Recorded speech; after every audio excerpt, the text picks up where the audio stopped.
এই যে বড় বউ, ওকে নিয়ে পীড়িত করলেই চলবে? এদিকে টেবিলের উপর যে এটো বাসনগুলো পড়ে রয়েছে সেগুলো মাজা কষা করবে কে? হ্যাঁ, কটা ঝি চাকর আছে? যাচ্ছি মা। চলো না দিদি, আমি তোমার সঙ্গে হাতে হাতে কাজ করি। ও বাবা, কি পীড়িত রে! দেখবো দেখবো কত কাজ করতে পারো। দেখি তোমার বাবা মা কি গয়না পরিয়ে শ্বশুর বাড়ি পাঠিয়েছে। হ্যাঁ? গলার ওই দুটো সোনার না ইমিটেশন? আমার মা বাবা নেই, ছেলেবেলাতেই মারা গেছেন। আমি মামার কাছেই মানুষ।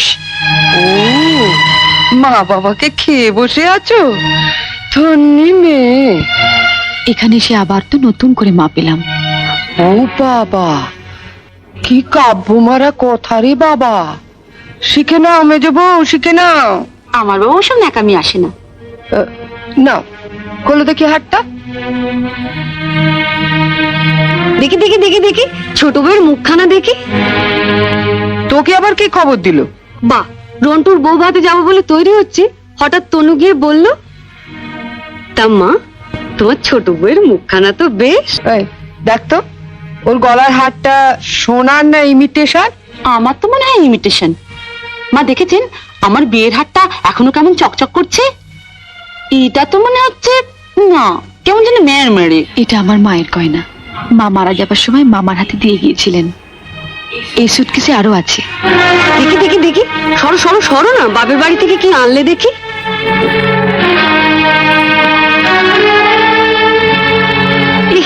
এ কি শাড়ি গো! ই মেয়ে, এ নিশ্চয়ই কোনো ভিখারি বাড়ির মেয়েকে বিয়ে করেছে তনু। আমাদের বাড়ি ঝিরাও এর কাপড় পরে না। দেখ দেখ, বাবা, লাল লাল হয়ে যাচ্ছে দেখি। পাউডার। মা মা, আমি ঠিক বলছি মা, এই নিশ্চয়ই কোনো বস্তি বাড়ি মেয়ে, নইলে বিয়েতে কেউ এরকম শাড়ি দেয়?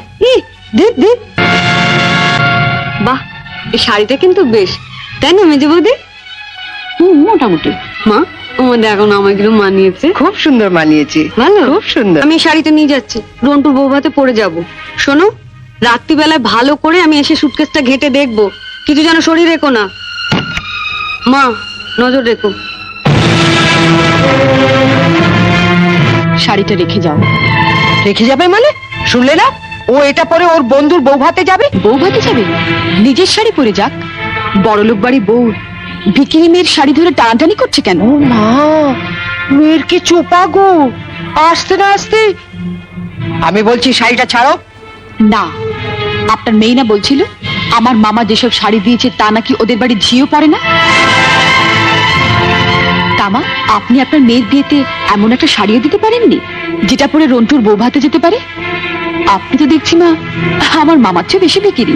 কি কি বললে তুমি আমার মাকে? বুকে খুব বাজলো না? ঠিক আমার বুকেও এমনি করে বেজেছিল যখন তুমি আমার পিতৃতুল্য মামাকে বিক্রি বলেছিলে। চুপ কর ছোট।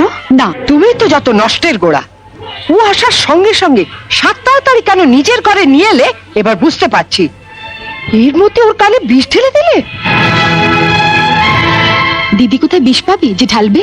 আপনি আর আপনার মেয়ে তো বিষের জমিদারি নিয়ে রেখে দিয়েছেন। ছোট, শাড়িটা দিয়ে দে। না, আমার মামা খুব গরিব, বিয়েতে আমাকে ভালো শাড়ি না দিতে পারলেও এই শাড়িটা অনেক কষ্টে কিনে দিয়ে বলেছিলেন বাড়ির যিনি গুরুজন তার পায়ে দিয়ে প্রণাম করো। এ কি করলে হতভাগী? মা থাকতে আমাকে, ছোটবেলায় মাকে হারিয়েছি, কত আশা নিয়ে বাড়িতে এসেছিলাম, নতুন করে আবার মাকে পাবো। কিন্তু বড়দি, ওনার যা মূর্তি দেখলাম এ তো মায়ের মূর্তি নয়। শাড়ি দিয়ে প্রণাম করলে আমার মরা মায়ের হাতটা কষ্ট পাবে। শুনলে মেজে বৌদি, শুনলে? যত বড় মুখ না তত বড় কথা। ঠিক আছে, রন্টুর বৌভাত থেকে আসে, তারপর তোমার হচ্ছে। দাঁড়াও, যাবার আগে ছুঁড়ে ছুঁড়ে যে শাড়িগুলো ফেললে সেগুলো সুটকেসে তুলে দিয়ে যাও। তুমি বড়লোক বাড়ির বউ, তোমার বাড়িতে 10-20টা ঝি থাকতে পারে, কিন্তু এই বাড়িতে তো ঝি নেই, তাই কাজটা তোমাকেই করে যেতে হবে। কি হলো, তোলো। ছেড়ে দে ছোট। তুমি চুপ কর বড়দি। রন্টুর বউ ভাতে যেতে গেলে কিন্তু এই কাজটা করে দিয়ে যেতে হবে ঠাকুরজি। আমার বাড়িতে? মা, কি ডাকাত মেয়ে রে বাবা! যাই, ওনাকে বলি গিয়ে যাই। তুমি কোথায় যাচ্ছ? শাড়িগুলো তোলো। মেজো বৌদি, ও বড় বৌদি, ছাড়, ছেড়ে দে ছোট, ছেড়ে দে, নইলে কিন্তু রন্টুর বউ ভাতে যেতে দেবো না। তোলো।